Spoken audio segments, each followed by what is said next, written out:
Kael Duran stood over the fresh grave with dirt still under his nails and a fever burning through the woman who'd saved his life. The town officials were coming at dawn to take his land. He had no heir, no legal claim strong enough to stand against the territory law, and no time left to fix it. Eliza Wren lay shivering in the bedroom, the same sickness that had killed his wife now crawling through her veins. He'd already buried one family on this land. He'd be damned if he buried another. If you're watching from anywhere in the world, drop your city in the comments below. I want to see how far this story travels. And if you love a good frontier tale of survival and second chances, hit that like button and stay until the end. The wind came hard across Broken Ridge that April morning in 1884, carrying dust and the smell of coming rain. Kael Duran stood at the fence line of his ranch, one boot propped on the lowest rail, watching the horizon like a man waiting for something he knew would never arrive. His hat brim shadowed a face that hadn't smiled in 2 years. The land stretched out before him in rolling red earth and sparse grass, stubborn and unforgiving, much like the man who worked it. He was 34 years old and looked older. His hands were scarred from rope and hammer, his shoulders broad but bent slightly forward, as if carrying weight no one else could see. He didn't speak much anymore. There was no one left to speak to. The ranch had once been full of noise, his wife singing while she kneaded bread, his son's laughter echoing from the barn. Now there was only the creak of the windmill, the low complaints of cattle, and the endless silence that pressed in from all sides. Kael turned back toward the house, a low structure of rough-cut timber and stone that sat like a scar on the landscape. He'd built it with his own hands 7 years ago, back when hope still felt like something a man could hold on to. Now it was just a place to sleep between work and more work. He crossed the yard and paused at the well, drawing up a bucket of cold water and splashing it across his face. The shock of it cleared his head, but did nothing for the hollow ache that had settled into his chest the day he buried them both. 2 graves sat on the hill behind the house, marked with simple wooden crosses. He visited them every morning, hat in hand, and said nothing because there was nothing left to say. Sarah had died first, burning up with fever in the span of 3 days. Their boy, Thomas, had followed her a week later. Kael had done everything he knew how to do: cold compresses, willow bark tea, prayers whispered into the dark. And it hadn't been enough. He'd stopped praying after that. The ranch went on because the work demanded it. Cattle needed feeding. Fences needed mending. The land didn't care about grief. So Kael worked from sunup to sundown, then fell into bed too tired to dream. It was the only mercy he had left. But the work was getting harder. The ranch was too much for one man, and he knew it. He'd tried hiring help a few months back, but the hands never stayed long. They didn't like the silence. They didn't like the way Kael moved through the days like a ghost. One by one, they drifted off to livelier outfits where the pay was steadier, and the boss didn't look like he was halfway to the grave himself. So Kael had nailed up a sign at the edge of the property, rough letters carved into a plank of pine: "Help wanted, room and board." He didn't expect anyone to answer it. Who in their right mind would choose to work a dying ranch in the middle of nowhere for a man who barely spoke? But that afternoon, someone did. Kael was in the barn replacing a rotted beam when he heard the sound of a wagon rattling up the drive. He straightened, wiping sweat from his brow, and stepped into the sunlight. A small covered wagon had stopped near the house, pulled by a tired-looking mule. The driver was a woman. She climbed down with the practiced ease of someone who'd spent plenty of time on rough roads. She was maybe 30, dressed in a faded calico dress and a wide-brimmed hat that had seen better days. Her boots were scuffed, her sleeves rolled to the elbows. She moved with purpose, not hesitation. Kael walked toward her slowly, studying her with the wariness of a man who'd learned not to trust easily. She met his gaze without flinching. "You the one put up the sign?" she asked. Her voice was steady, no nonsense. "I am." "You still looking for help?" Kael glanced at the wagon, then back at her. "What kind of help you offering?" "Whatever kind you need," she said simply. "I can cook, clean, mend, work a garden. I've handled livestock, and I'm not afraid of hard work." He studied her a moment longer. There was no softness in her expression, no plea for sympathy. Just a woman looking for work and willing to do it. "You got a name?" he asked. "Eliza Wren. Where you coming from?" "East of here, Colorado Territory." She didn't offer more, and Kyle didn't press. Out here, people didn't ask too many questions about where you'd been, only what you could do now. You ever work a ranch before? Some. Enough to know what I'm getting into. Kyle nodded slowly. He didn't have much choice, and she seemed capable. More than that, she didn't look at him with pity, which was more than he could say for most people. Room's in the back of the house, he said. Meals are your own responsibility, but there's a kitchen. Pays not much, but it's steady. I'm not asking for much, Eliza said, just honest work. Then you'll get it. She nodded once, then turned to unhitch her mule. Kale watched her for a moment, then walked back to the barn. He didn't know what to make of her yet, but he supposed time would tell. That evening, Kyle came in from the fields to find the house smelling like something other than dust and old wood. Eliza had unpacked quickly and set to work in the kitchen. There was stew simmering on the stove, cornbread cooling on the counter, and the table had been wiped clean for the first time in months. Kale stood in the doorway, caught off guard. He'd grown so used to cold suppers eaten standing up that the sight of an actual meal felt almost foreign. Eliza glanced up from the stove. Figured you'd be hungry. I am, he said quietly. She ladled stew into 2 bowls and set them on the table. Kyle hesitated, then sat down across from her. They ate in silence, the only sound the clink of spoons against tin. The stew was simple but good. Potatoes, carrots, a bit of salted beef. It was the first hot meal he'd had in longer than he cared to admit.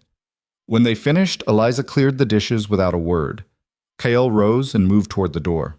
Thank you, he said, his voice rough from disuse. She looked at him, her expression unreadable. You're welcome. He stepped outside into the cool evening air, feeling something shift inside him that he couldn't name. It wasn't hope. He didn't have the strength for that anymore. But it was something close to it. Maybe just the faint recognition that he wasn't entirely alone. The days that followed took on a new rhythm. Eliza rose before dawn and had coffee brewing by the time Kyle came in from checking the livestock. She kept the house in order, mended his worn shirts, and cooked meals that filled the silence with warmth. She didn't talk much, and neither did he. But the quiet between them wasn't the same as loneliness. She worked alongside him when the tasks required it. When a fence line broke during a storm, she was there with hammer and wire, her hands quick and sure. When the henhouse needed patching, she climbed the ladder without complaint. She didn't ask for help she didn't need, and she didn't offer sympathy he didn't want. Kyle found himself noticing small things. The way she hummed softly while kneading bread. The way she always checked the sky before heading out, reading the weather like a book. The way she moved through the world with a quiet strength that reminded him of the land itself. Unyielding, enduring. One evening, after a long day of branding calves, they sat on the porch steps watching the sun sink behind the hills. The sky burned orange and red, and the air smelled of sage and dust. You ever miss it? Kyle asked. Eliza glanced at him. Miss what? Wherever you came from. She was quiet for a long moment. No. He didn't press. He understood the weight of a past you didn't want to carry. What about you? She asked. What about me? You ever think about leaving? Kyle looked out at the land, at the graves on the hill, at the house he'd built with his own hands. Every day. But you don't. No. Why not? He didn't have a good answer, or maybe he did, and he just didn't know how to say it. This land had taken everything from him, but it was also all he had left. Leaving would mean admitting that it had all been for nothing, and he wasn't ready to do that. Guess I'm stubborn, he said finally. Eliza smiled faintly. Guess so. The weeks passed. Spring gave way to early summer, and the ranch slowly came back to life. The garden Eliza planted behind the house began to sprout green. The livestock fattened on new grass. The fences stood straight and strong. It wasn't much, but it was progress. Kyle found himself sleeping better. The nightmares didn't go away entirely, but they came less often. He started to remember what it felt like to wake up without dread sitting heavy on his chest. One afternoon, while they were working in the barn, Eliza paused and looked at him. Can I ask you something? Kyle glanced up from the harness he was repairing. Go ahead. Why'd you put up that sign? He set the harness down, considering the question. Needed help. You could have sold the place. moved on, thought about it. But you didn't. No. Why not? Cale looked at her, really looked at her, and saw the same question reflected back that he'd been asking himself for 2 years. Why hold on to something that only brought pain? Because giving up felt worse, he said quietly. Eliza nodded slowly, as if she understood something she hadn't said out loud. Yeah, I know what you mean. They worked in silence after that, but it was a different kind of silence. Not empty, just waiting. As summer deepened, the ranch began to feel less like a monument to loss, and more like a place where life might take root again. Eliza's presence had shifted something fundamental. The house no longer felt like a tomb. The work no longer felt like penance. But Kyle had learned not to trust hope. It was a fragile thing, easily broken, and he'd been broken enough. Still, he couldn't help but notice the way his chest felt lighter when he heard Eliza singing in the kitchen. The way the evenings felt less lonely when they sat together on the porch, watching the stars come out. The way the land itself seemed to breathe easier, as if it too had been waiting for someone to care again. One night, a storm rolled in fast and fierce. Lightning cracked across the sky, and rain pounded the roof like fists. Cale woke to the sound of the barn door banging in the wind. He pulled on his boots and ran outside, Eliza close behind him with a lantern. They fought their way through the rain and mud, securing the barn door and checking the livestock. The wind howled and tore at them, but they worked side by side, water streaming down their faces, shouting to be heard over the storm. When it was done, they stood panting in the barn, soaked to the bone. Eliza's hair hung in wet ropes around her face, and her dress was plastered to her skin. Kyle's shirt clung to his shoulders, and his boots squelched with every step. "Hell of a storm," Eliza said, breathless. "Yeah," Kyle agreed. They looked at each other, and for the first time in longer than he could remember, Kyle laughed. It was a short, rough sound, but it was real. Eliza grinned. "What's funny?" "Nothing. Everything." He shook his head. "Just didn't think I'd ever laugh again." Her smile softened. "Me neither." They walked back to the house in silence, the rain easing to a steady drizzle. Inside, Eliza lit the stove and made coffee, while Kyle changed into dry clothes. They sat at the table, warming their hands on the cups, and didn't say much. They didn't need to. But something had shifted again. Something deeper. Kyle realized, with a clarity that startled him, that he didn't want Eliza to leave. Not just because she was good help, but because she made the silence bearable. She made the days feel less like endurance and more like living. He didn't know what to do with that feeling, so he did what he always did. He kept working, kept moving, kept the words locked up tight. But Eliza saw it anyway. She always did. Late one evening, as they sat on the porch watching the fireflies rise from the grass, she spoke without looking at him. "I lost someone too." Kyle went still. "My husband," she continued quietly, 3 years ago. Beaver took him in less than a week. "I'm sorry," Kyle said. "Tried everything I knew. Herbs, poultices, prayers. Nothing worked." Her voice was steady, but there was an ache beneath it.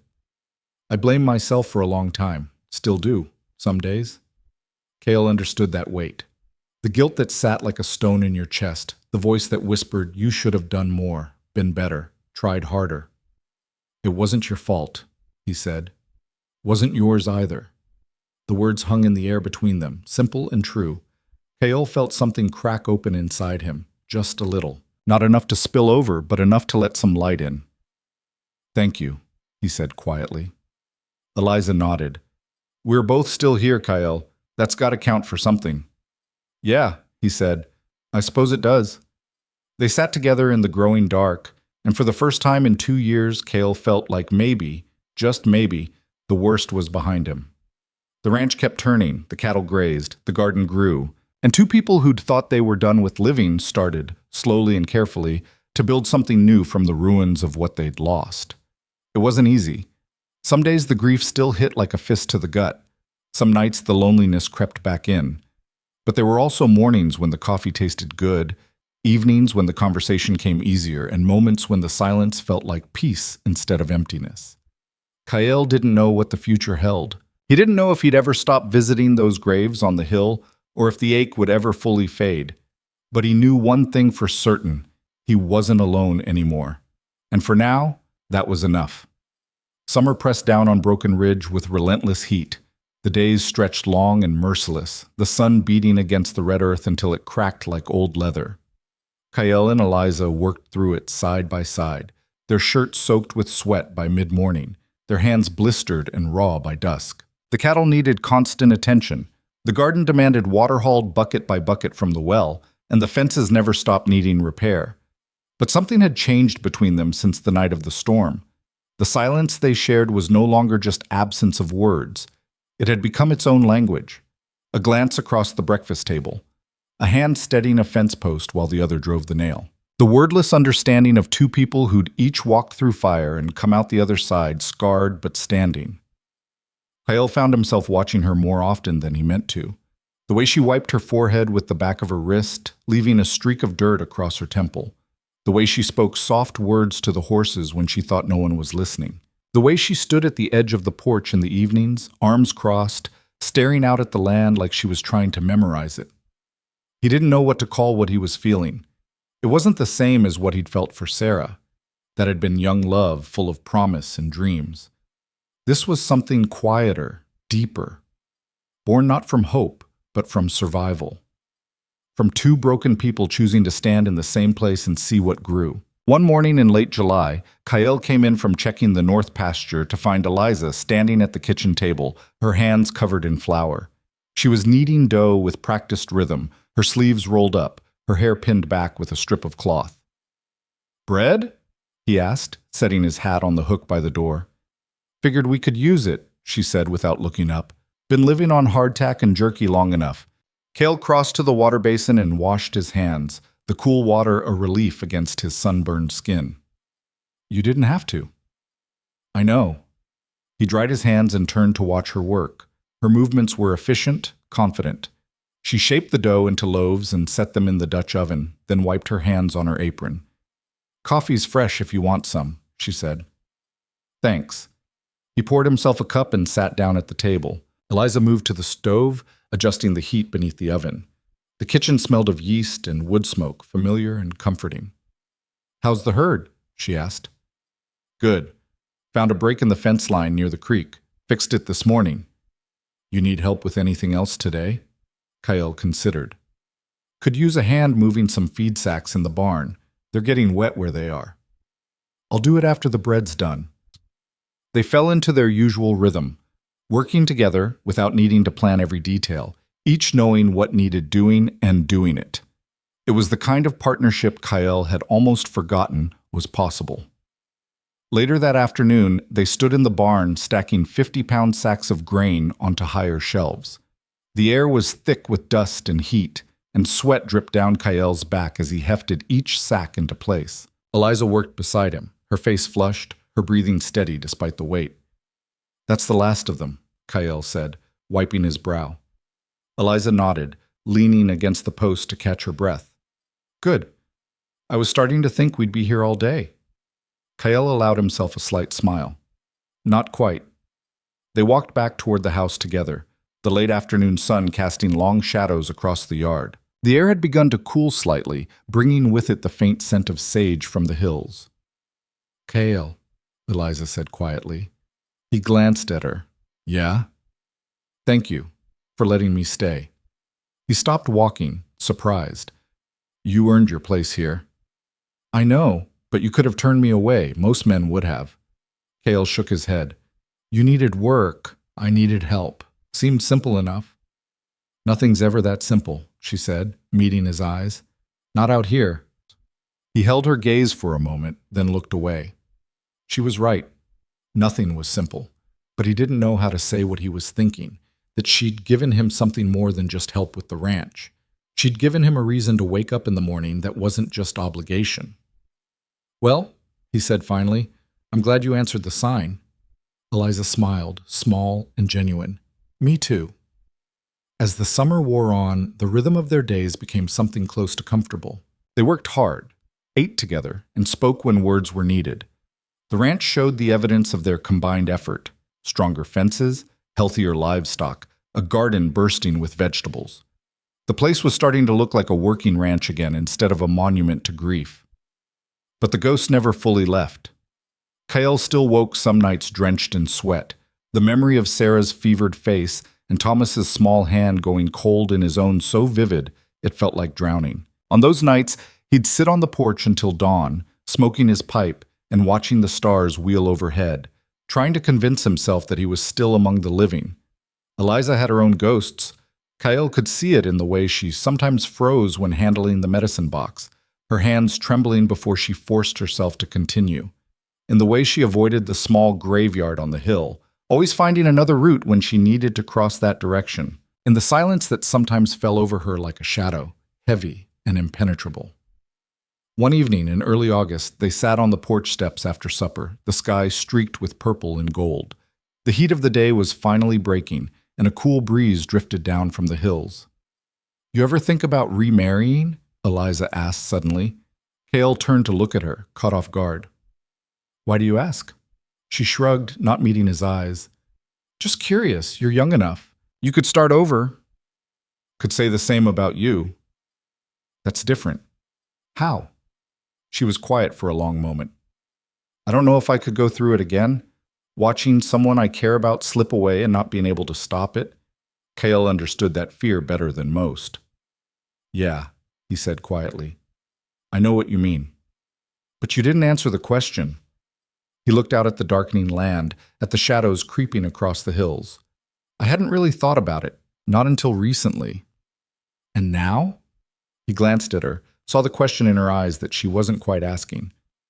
"Now I don't know. Seems like tempting fate. Or giving yourself another chance." "Maybe." He paused, choosing his words carefully. "What about you? You think about it?" Eliza's expression softened. "Sometimes, but it's hard to imagine trusting someone that much again." "Trust's earned," Cale said. "Not given." "True enough." They sat in silence after that, but it wasn't uncomfortable. It was the kind of silence that held understanding, the kind that didn't need filling with empty words. The following week brought trouble. Kyle rode out to check on the herd and found 3 calves missing. The tracks told the story: wolves, or maybe a mountain lion. He followed the trail for an hour before losing it in the rocky terrain near the ridge. When he returned to the ranch, his jaw was set tight with frustration. Losing livestock meant losing money they didn't have to spare. It meant the predator would come back. It meant nights spent watching the herd instead of sleeping. Eliza took one look at his face and knew something was wrong. "What happened?" "Lost 3 calves. Something's hunting the herd." She set down the dish she'd been washing. "Wolf?" "Maybe. Could be a cat." "You going to track it?" "Have to. Can't afford to lose any more." "I'll come with you." Kyle shook his head. "Too dangerous." "I can shoot." "I know you can, but nothing," she said firmly. 2 sets of eyes are better than 1. And if something goes wrong, you'll want someone watching your back. He wanted to argue, but he could see the determination in her face. She wasn't asking for permission. She was telling him how it was going to be. "All right," he said finally. "We leave at dawn." They set out the next morning armed with rifles and provisions for a long day. The sun was just beginning to paint the sky pink when they rode into the hills, following the tracks Kyle had found the day before. The trail was faint but readable. Prints in the soft earth near the creek, disturbed brush where something large had passed through. They rode in silence, both watching the terrain carefully. The land grew rougher as they climbed, rocks jutting up like broken teeth, scrub oak clinging to the hillsides. The air smelled of pine and dust. Around midday, they found the remains of one of the calves in a shallow ravine. Kyle dismounted and examined the carcass, his expression grim. "Mountain lion," he said, pointing to the claw marks on the hide. "Big one, from the looks of it." Eliza stayed mounted, scanning the rocks above them. "You think it's still close?" "Could be. They'll stay near a kill if they're not finished feeding." "So what do we do?" Kyle stood, wiping his hands on his pants. "We set up and wait. If it comes back, we take the shot." They found a position on higher ground with a clear view of the ravine and settled in. The afternoon stretched long and hot, the sun beating down without mercy. They sat shoulder to shoulder in the shade of a boulder, rifles ready, watching the carcass below. Hours passed. Cale was beginning to think the cat had moved on when Eliza touched his arm and pointed. A tawny shape was moving through the rocks on the far side of the ravine, low and cautious. Cale raised his rifle slowly, sighting down the barrel. The lion paused at the edge of the clearing, its head turning as it scanned for danger. It was a magnificent animal, all lean muscle and predatory grace. For a moment, Cale hesitated. There was something almost noble about it, something that made killing it feel like a crime. But the ranch couldn't survive losing livestock. Survival didn't leave room for sentiment. He squeezed the trigger. The shot echoed across the hills like thunder. The lion jerked and fell, its body tumbling into the ravine. Cale waited, rifle still raised, but the animal didn't move again. "Clean shot," Eliza said quietly. Cale lowered the rifle, his chest tight. "Had to be done." "I know." They climbed down to confirm the kill. The lion was dead, a clean bullet through the heart. Cale stood over it, feeling the weight of the moment. Out here, death was always close. Sometimes you dealt it, sometimes you barely escaped it. Either way, it left its mark. "Help me load it," he said. "Hide's worth something at least." They worked together to haul the carcass onto one of the horses, then began the long ride back to the ranch. The sun was sinking behind the hills by the time they arrived, both of them exhausted and filthy. That night, after they'd skinned the lion and hung the hide to dry, they sat on the porch in the darkness. Neither spoke for a long time. "You did what you had to do," Eliza said finally. "Doesn't make it easier." "No, it doesn't." Cale looked at her, saw the understanding in her face. She knew what it cost to survive out here. She knew the weight of hard choices. "Thank you for coming with me," he said. "You don't have to thank me. We're in this together." The words settled over him like a blanket. "We're in this together." It was the first time either of them had said it out loud, and it meant more than Cale knew how to express. "Yeah," he said quietly. "We are." The summer heat finally broke in late August, bringing with it cooler nights and the first hint of autumn. The work didn't slow. There was harvesting to do, wood to split for winter, repairs that couldn't wait. But the days felt less punishing, and the evenings held a gentle quality that made the endless labor feel almost worthwhile. Cale found himself thinking more about the future. Not in the vague, distant way he'd thought about it before, but in concrete terms. What the ranch could become if they kept building it. What it might look like to have someone to share the burden with permanently. What it might feel like to let go of the guilt that had haunted him for 2 years and allow himself to want something again. He didn't say any of this to Eliza. He didn't know how, but he thought she might understand anyway, in the way she seemed to understand most things about him. One afternoon, while they were working on reinforcing the barn roof, Eliza paused and looked at him. "Cale?" "Yeah." "You ever think about what comes next?" He hammered in another nail before answering. "How do you mean?" "I mean, after we get through this season. After winter. What then?" He set down the hammer and looked at her. "I suppose we keep going, same as we have been." "And you're all right with that?" "Are you asking if I want you to stay?" She met his eyes, her expression serious. "I guess I am." Cale felt something shift in his chest, like a door opening that he'd thought was locked forever. "I do. Want you to stay, I mean." "Even though I'm not what you hired me for?" "You're exactly what I needed," he said quietly. "Just took me a while to see it." Eliza's face softened, and for a moment he thought she might say something more. But she just nodded and went back to work, a small smile playing at the corners of her mouth. They finished the roof as the sun set, painting the sky in shades of amber and rose. When they climbed down, Eliza stumbled on the last rung of the ladder, and Cale caught her by the waist, steadying her. For a moment they stood there, close enough that he could feel the warmth of her, see the flecks of gold in her brown eyes. His hands lingered on her waist, and her breath hitched slightly. Then she stepped back, and the moment passed. "Sorry," she said. "Lost my footing."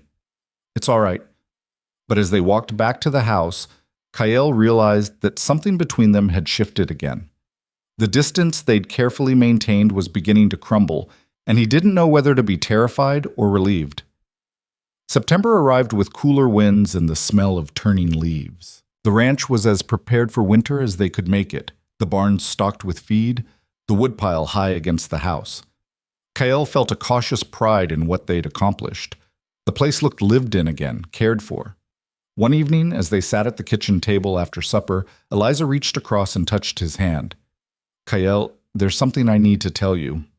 He looked up, surprised by the seriousness in her tone. "What is it?" She took a breath, choosing her words carefully.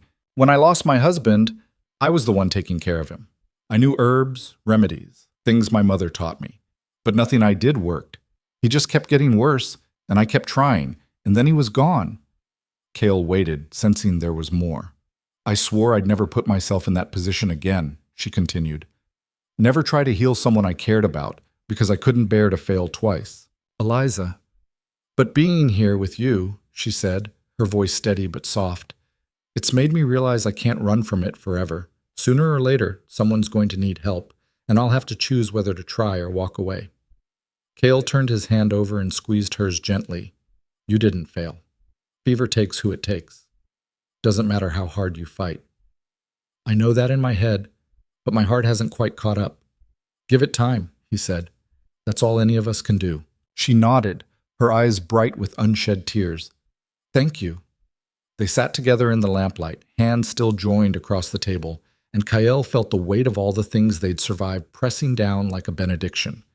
They were still here, still standing, and maybe that was enough. The days grew shorter as autumn settled over Broken Ridge. Mornings came with frost on the grass, and evenings brought the howl of coyotes in the distance. Kael and Eliza worked through it all, their partnership strengthened by every shared task, every quiet conversation, every moment of understanding that passed between them without words. Kael no longer visited the graves on the hill every morning. Not because he'd forgotten, he never would, but because he'd finally begun to believe that honoring the dead didn't mean refusing to live. And Eliza, for her part, had stopped flinching every time she opened the medicine box. The fear was still there, but it no longer controlled her. They were healing, slowly, painfully, but genuinely. And the ranch, once a place of ghosts and grief, was becoming something new. A home. A future. A place where two people who'd thought they were done with hoping had found the courage to try again.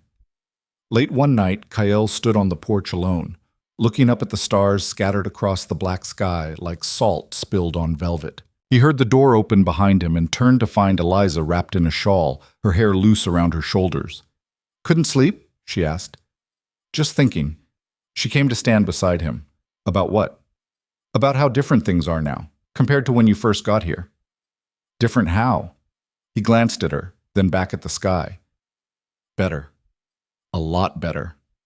She smiled, and in the moonlight it was the most beautiful thing he'd seen in years. "Yeah, I think so too." They stood together in the cool night air, shoulder to shoulder, and Kael felt something settle in his chest that he hadn't felt in a very long time. It wasn't happiness, exactly. That seemed too simple a word. But it was peace.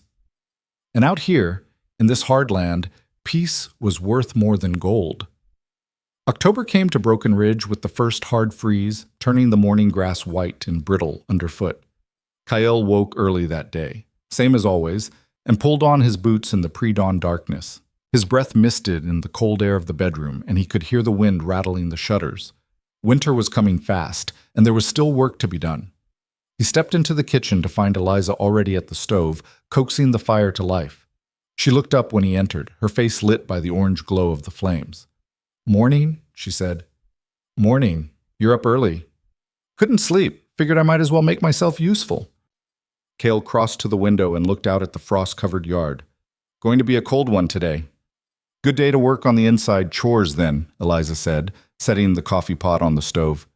"I've been meaning to organize the pantry, and there's mending that needs doing. I've got to ride out and check the herd, make sure they're holding up in this cold. You want company?"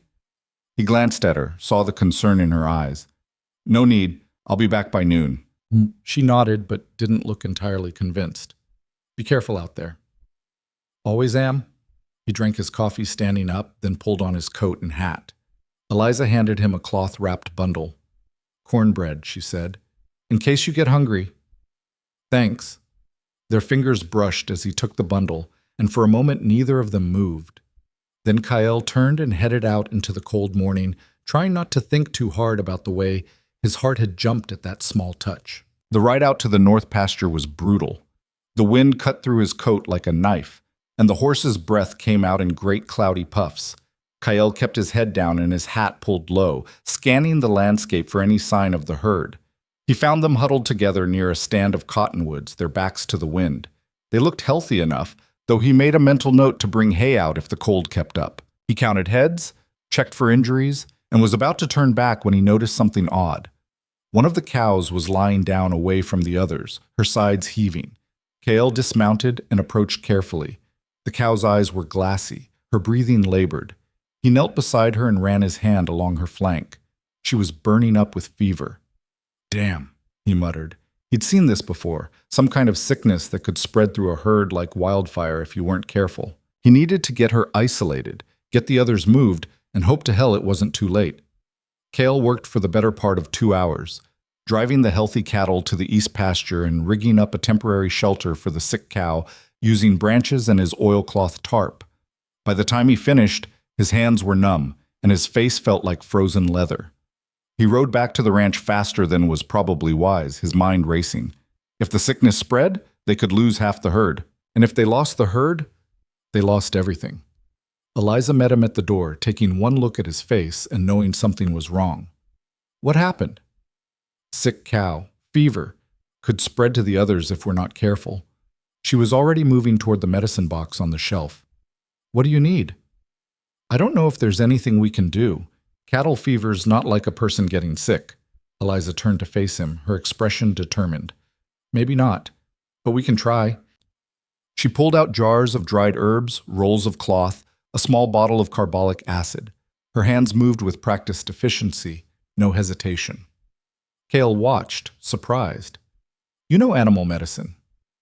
Some. My father kept cattle. He taught me a few things before he died. Eliza, you don't have to. Yes, I do, she said firmly.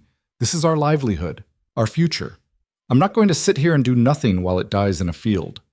Kale felt something tight in his chest loosen. All right, then let's do this together. They loaded supplies into saddlebags and rode out to the pasture. The sick cow was worse than before, lying on her side now, barely responsive. Eliza knelt beside her without hesitation, running her hands over the animal's body, checking her eyes, her mouth, her temperature. Pneumonia, maybe, she said, or something close to it. We need to get her temperature down and keep her hydrated. They worked together for hours. Eliza mixed a tonic of willow bark and other herbs, and together they managed to get some of it down the cow's throat. They soaked cloths in cool water and draped them over the animal's burning hide. Kyle built up the shelter to keep the wind off her while Eliza stayed close, monitoring her breathing. The sun was setting by the time they finally stopped for a break. They sat side by side on the cold ground, their backs against a fallen log, too tired to talk. You think she'll make it? Kyle asked. I don't know, but we gave her a fighting chance. He looked at her, saw the exhaustion in her face, the dirt on her cheek, the fierce determination in her eyes. You didn't have to do this. Neither did you. But here we are. Here we are, he echoed. They rode back to the ranch in the dark, both of them bone-weary. Eliza made a simple supper of beans and bacon while Kale saw to the horses. They ate in silence, too tired for conversation, and turned in early. But Kyle couldn't sleep. He lay in bed staring at the ceiling, thinking about the sick cow, about the risk of losing the herd, about everything they'd built being so fragile it could all fall apart in a matter of days. He must have drifted off eventually, because he woke to the sound of Eliza screaming. Kyle was out of bed and down the hall before he was fully conscious, his heart hammering. He burst into her room to find her sitting up in bed, her face pale and slick with sweat, her hands shaking. Eliza, I'm all right, she gasped. I'm all right. It was just a dream. He stood in the doorway, torn between wanting to comfort her and not wanting to overstep. You sure? She nodded, wiping her face with trembling hands. Yes. I'm sorry. I didn't mean to wake you. Don't apologize. He hesitated, then crossed to sit on the edge of her bed. You want to talk about it? She was quiet for a long moment. It was my husband, watching him die again. Only this time it was you. The words hit Kyle like a fist to the gut. "Eliza, I keep thinking about that cow," she said, her voice breaking, "about trying to save her and not knowing if it'll be enough. It brought everything back, all the fear, all the helplessness." Kale reached out and took her hand, holding it firmly. "I'm right here. I'm fine." I know you are. But what if something happens? What if you get sick or hurt and I can't? Then you do what you can, same as you're doing now, same as you've always done." He squeezed her hand. "You can't carry that weight alone, Eliza, and you can't let fear stop you from living." Tears spilled down her cheeks. "I'm trying. I swear I'm trying." "I know you are." He pulled her into his arms, and she came willingly, burying her face against his shoulder. He held her while she cried, one hand stroking her hair, whispering the only comfort he knew how to give. "You're not alone anymore. Whatever comes, we'll face it together." She clung to him, her body shaking with sobs, and Kyle felt his own eyes burn. They'd both been so strong for so long, carrying their grief like stones on their backs. But here in the darkness, they could finally let it go. When her tears finally subsided, Eliza pulled back slightly, wiping her eyes. "I'm sorry. I didn't mean to fall apart on you." "You didn't fall apart. You're human." She gave a shaky laugh. "Barely." "You're the strongest person I know," Kyle said quietly. "Don't ever think otherwise." She looked at him, her eyes red and swollen but clear. "Thank you for being here. Nowhere else I'd rather be." They sat there for a moment longer, close enough that Kyle could count the freckles on her nose, see the way her lips parted slightly as she looked at him. The air between them felt charged, heavy with something unspoken. Then Eliza leaned forward and pressed her lips to his. It was brief, gentle, almost tentative, but it sent a shock through Kyle's entire body. When she pulled back, her eyes were wide, uncertain. "I'm sorry," she whispered. "I shouldn't have—" Kyle cupped her face in his hands and kissed her again, deeper this time, pouring 2 years of loneliness and longing into it. She responded instantly, her arms wrapping around his neck, her fingers tangling in his hair. When they finally broke apart, both of them were breathing hard. "I've wanted to do that for weeks," Kyle admitted. "Me too." He rested his forehead against hers. "I don't know what I'm doing, Eliza. It's been so long, and I'm scared as hell of messing this up." "Then we'll figure it out together," she said softly. "Same as everything else." He kissed her once more, then pulled back reluctantly. "I should let you get some sleep." "Stay," she said. "Just for tonight. I don't want to be alone." Kale hesitated, then nodded. He lay down beside her, and she curled against his chest, her head tucked beneath his chin. They lay like that in the darkness, two people who'd been broken finding wholeness in each other. The next morning, they rode out to check on the sick cow. To Kyle's immense relief, she was standing, her eyes clearer, her breathing easier. She wasn't out of the woods yet, but she was fighting.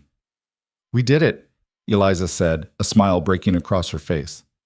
"You did it," Kyle corrected. "We did it together." They tended to the cow for another hour, making sure she had food and water, checking her temperature again. When they were satisfied she was stable, they rode back to the ranch hand in hand.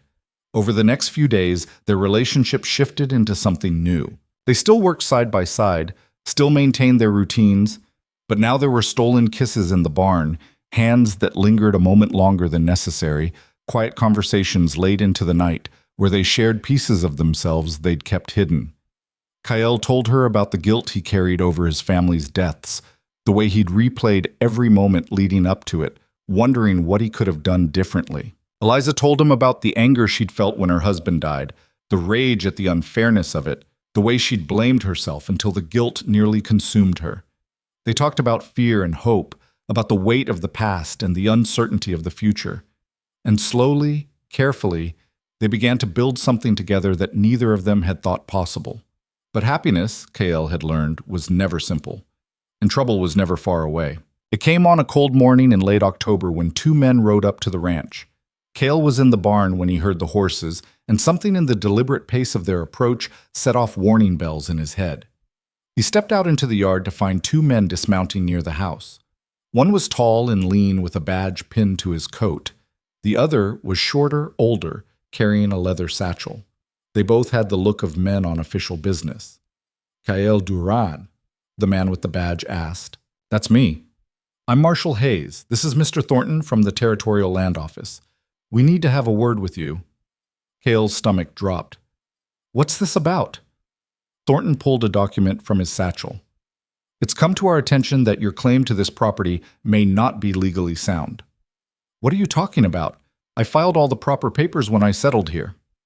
You filed as a married man with a dependent child, Thornton said, his voice dry and bureaucratic. According to territorial law, homestead claims of this size require proof of family residency and cultivation. With your wife and son deceased, the claim may be void. Kael felt the blood drain from his face. That's not possible. This land is mine. I've worked it, improved it, lived on it for 7 years. The law is clear, Mr. Duran. Without a legal heir or spouse, your claim can be challenged. Challenged by who? Marshal Hayes shifted uncomfortably. There's a land development company looking to acquire property in this area. They've reviewed the territorial records and identified several claims they believe to be vulnerable. So they're trying to steal my land. They're operating within the law, Thornton said stiffly. You have 30 days to establish a legal claim, either by marriage or by proving cultivation and residency meet the minimum requirements for a single claimant. If you can't, the land reverts to the territory and can be sold. Kael's hands clenched into fists. You can't do this. We're not doing anything, Mr. Duran. We're simply informing you of the law. Thornton tucked the document back into his satchel. 30 days. I suggest you consult with an attorney.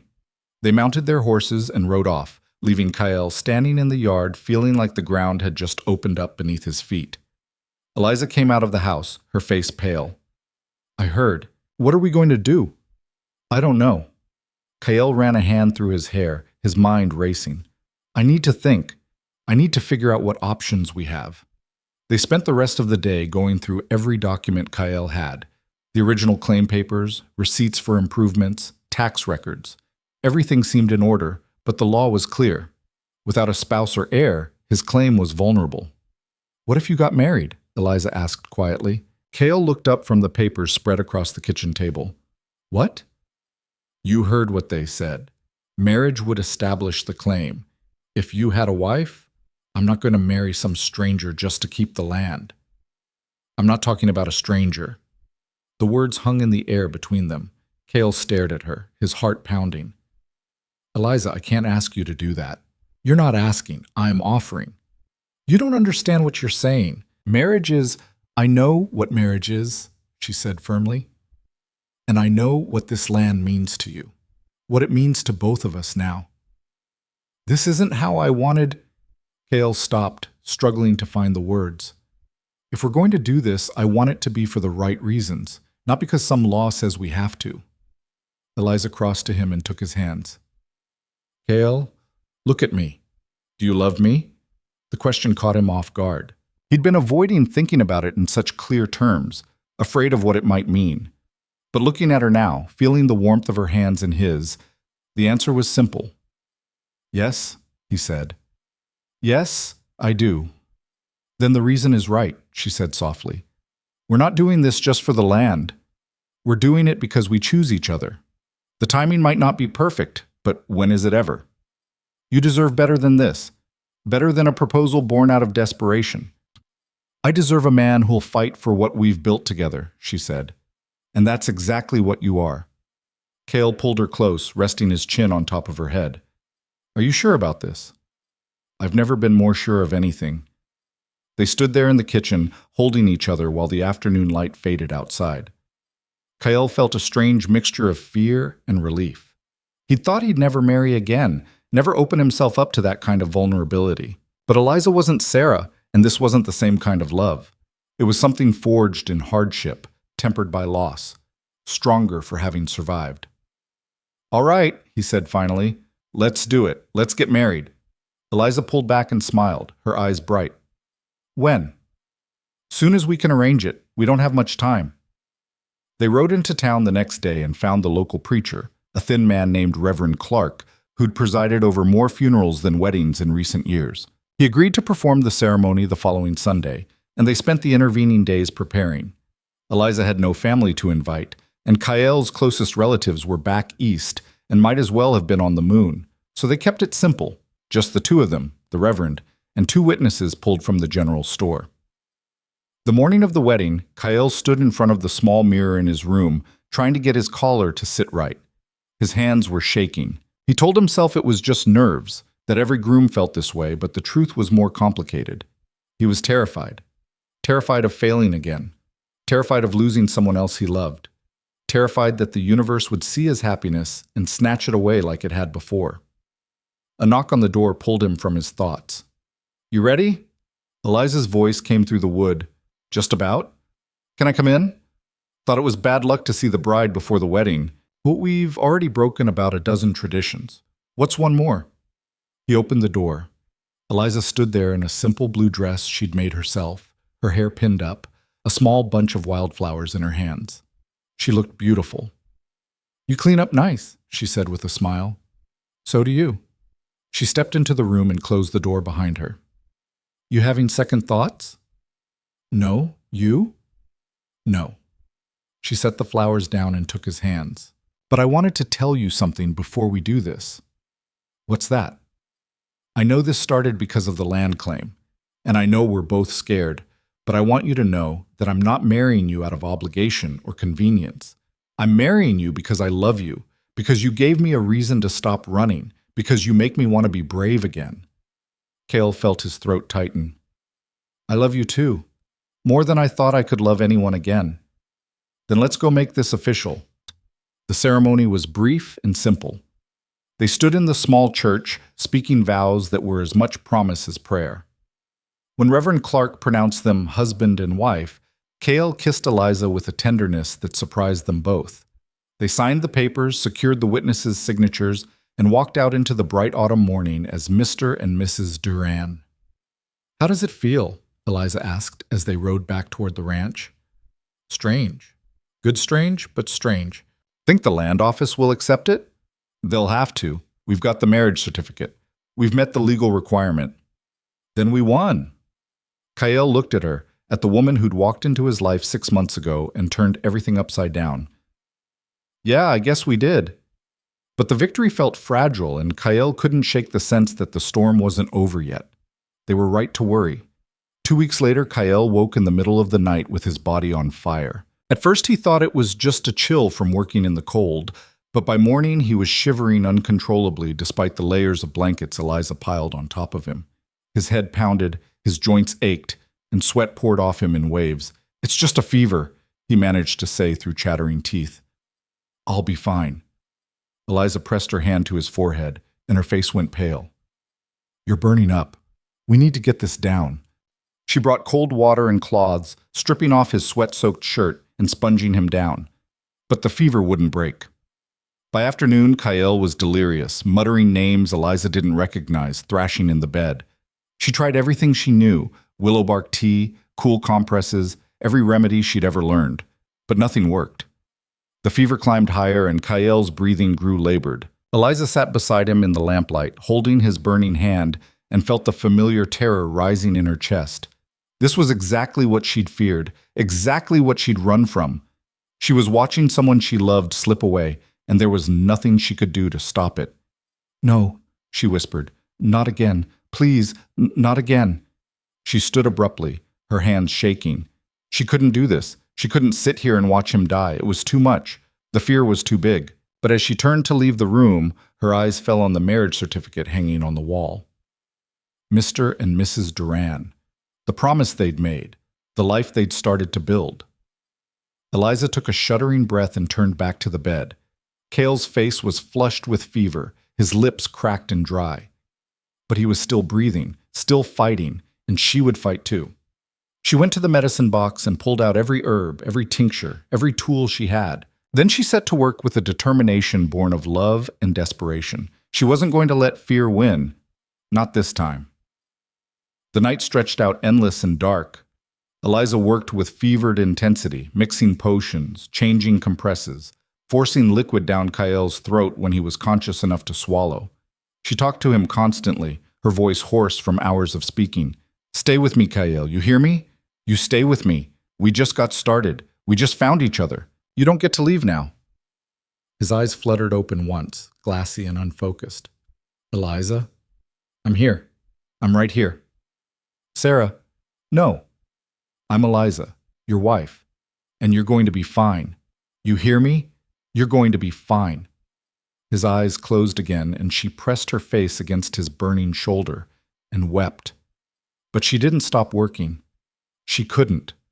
Somewhere around dawn, she fell asleep slumped in the chair beside the bed, one hand still clutching Kael's. When she woke, the room was filled with pale morning light, and Kael's forehead was cool. Eliza sat up so fast she nearly fell out of the chair. She pressed her hand to his face, his neck, his chest. The fever had broken.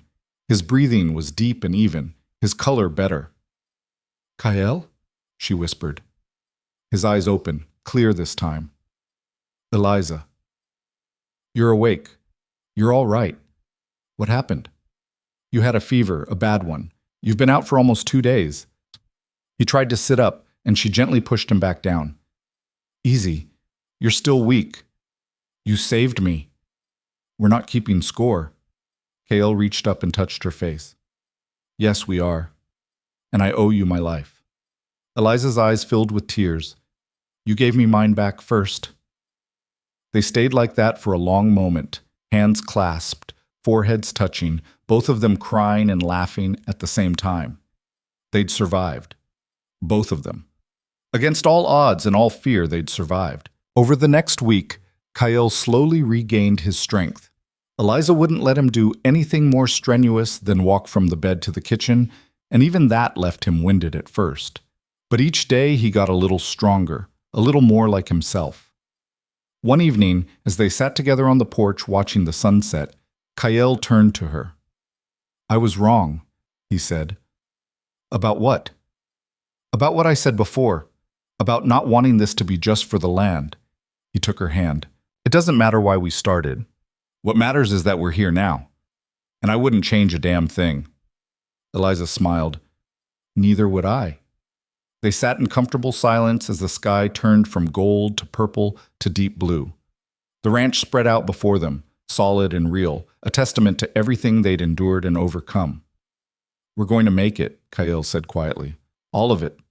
The land claim, the winter, whatever else comes. We're going to make it. I know we will, Eliza said, because we've got each other. And in that moment, with the stars beginning to emerge overhead and the woman he loved beside him, Kael believed it was true. The stars were still bright overhead when Kael finally stood from the porch, pulling Eliza up with him. His body still ached from the fever, but the weakness was fading, replaced by something stronger. He'd been given a second chance. They both had, and he wasn't about to waste it. Come on, he said softly. You need rest too. You've been up taking care of me for 2 days straight. Eliza leaned against him as they walked inside, her exhaustion finally catching up with her. I'm all right. No, you're not. You're dead on your feet. He guided her to the bedroom they now shared, the one that had been his alone for so long. Get some sleep. I'll be right here. She didn't argue. She was asleep almost before her head hit the pillow, her breathing deep and even. Kael lay beside her in the darkness, listening to the sound of her alive and breathing, and felt gratitude so overwhelming it nearly choked him. The next morning brought a cold rain that drummed against the roof and turned the yard into a sea of mud. Kael woke to find Eliza already up, moving quietly around the kitchen. He could smell coffee and bacon, and his stomach growled in response. You're supposed to be resting, he said from the doorway. She glanced over her shoulder with a smile. So are you. Looks like we're both terrible at following orders. He crossed to the table and sat down, accepting the plate she handed him. The food tasted better than anything he could remember, or maybe that was just because he was alive to taste it. How are you feeling? Eliza asked, sitting across from him. Better. Stronger. He paused, studying her face. How about you, really? She was quiet for a moment, her fingers wrapped around her coffee cup. Scared, relieved, grateful, all of it at once. I'm sorry you had to go through that. Don't be. I chose to fight, and I'm glad I did. She met his eyes. I spent 3 years running from the fear of losing someone again. But last night, I realized that loving you is worth the risk. even if it terrifies me. Kale reached across the table and took her hand. I'm not going anywhere. I promise you that. You can't promise that. Nobody can. No, but I can promise to fight like hell to stay. And to give you every day I've got. She squeezed his hand, her eyes bright with unshed tears. That's enough. That's more than enough. They finished breakfast in companionable silence, then spent the rainy day inside tending to small tasks. Kyle sorted through old papers while Eliza organized the pantry, both of them moving slowly, conserving their energy. By evening, the rain had stopped, leaving the air clean and cool. Kale stood at the window looking out at the wet landscape when Eliza came to stand beside him. What are you thinking about? She asked. The land office. We submitted the marriage certificate, but we haven't heard anything back. It's only been 2 weeks. I know, but the 30-day deadline is coming up fast. If they don't accept it, they will, Eliza said firmly. We did everything right. We got married, we filed the papers, we met the legal requirement. Legal doesn't always mean fair, Kale said quietly. Those development men want this land. They'll look for any excuse to take it. Then let them try. We'll fight them every step of the way. He looked at her, saw the fierce determination in her face, and felt some of his worry ease. He was right. They'd come too far to give up now. 3 days later, a rider came up the road carrying a letter with an official territorial seal. Kale's hands shook as he broke it open, his eyes scanning the formal language. Eliza stood beside him, her face pale. Well? She asked when he'd finished reading. They're challenging the marriage. What? On what grounds? Kale read from the letter, his voice tight with anger. They claim the marriage appears to be one of convenience, entered into solely for the purpose of maintaining the land claim. They're requesting additional documentation to prove the legitimacy of the union. That's insane. What kind of documentation? Doesn't say, but there's more. He kept reading, his jaw clenched. There's going to be a hearing in 2 weeks. We have to appear before a territorial judge and defend our claim in person. Eliza took the letter from his hands and read it herself, her face growing harder with each line. They're really doing this. They're actually trying to steal our home. Yeah, they are. She crumpled the letter in her fist. What do we do? We go to the hearing. We tell the truth. We show them that this marriage is real, that this land is ours, and that we're not going anywhere. And if they don't believe us? Kyle was quiet for a long moment. Then we lose everything. The words hung heavy in the air between them. Eliza set the letter down on the table and turned to face him. I won't let that happen, she said. This is our home, our future, and I'll be damned if I let some greedy land company take it from us. Then we fight, Kyle said, together. They spent the next 2 weeks preparing for the hearing. Kale gathered every document he could find. Receipts for improvements to the property, tax records, letters from neighbors attesting to his character and residency. Eliza wrote out a detailed account of how they'd met, how their relationship had developed, every detail that might help prove their marriage was genuine. They practiced what they'd say, rehearsing answers to questions they imagined the judge might ask. It felt strange and invasive, laying bare the most intimate parts of their lives for legal scrutiny. But they didn't have a choice. The night before the hearing, neither of them could sleep. They lay in bed side by side, staring at the ceiling, both lost in their own thoughts. Kyle? Eliza said softly. Yeah? Whatever happens tomorrow, I want you to know something. He turned to look at her. What's that? Marrying you was the best decision I ever made. Land or no land, claim or no claim. You gave me my life back, and I'll never regret choosing you. Kale pulled her close, his throat tight with emotion. I love you. More than I ever thought I could love anyone again. I love you too. They held each other in the darkness, drawing strength from the solid reality of each other's presence. Whatever tomorrow brought, they'd face it together. The territorial courthouse was a squat stone building in the center of the nearest town, a day's ride from the ranch. Kyle and Eliza arrived early, their best clothes brushed and pressed, their documents organized in a leather folder. The hearing room was small and spare, with wooden benches facing a judge's bench at the front. Marshal Hayes was already there, along with Mr. Thornton from the land office. And seated at a table on the opposite side of the room were 2 men Kyle had never seen before, both wearing expensive suits and carrying themselves with the confidence of people who were used to getting what they wanted. "Those the development men?" Eliza whispered. "Must be." One of them, a heavy-set man with silver hair and cold eyes, stood as they entered. "Mr. and Mrs. Duran, I presume. I'm Harrison Blackwell, representing the Frontier Development Corporation. This is my associate, Mr. Graves." Kyle didn't shake the offered hand. "What's your interest in my land?" "The corporation is interested in acquiring property in this territory for development purposes. When we discovered certain irregularities in land claims, we felt it our duty to bring them to the attention of the proper authorities." "Irregularities?" Cale repeated, his voice flat. "You mean you're trying to steal land from people who can't afford to fight you?" Blackwell's smile didn't reach his eyes. "We're simply ensuring that territorial law is properly followed. If your claim is legitimate, you have nothing to worry about.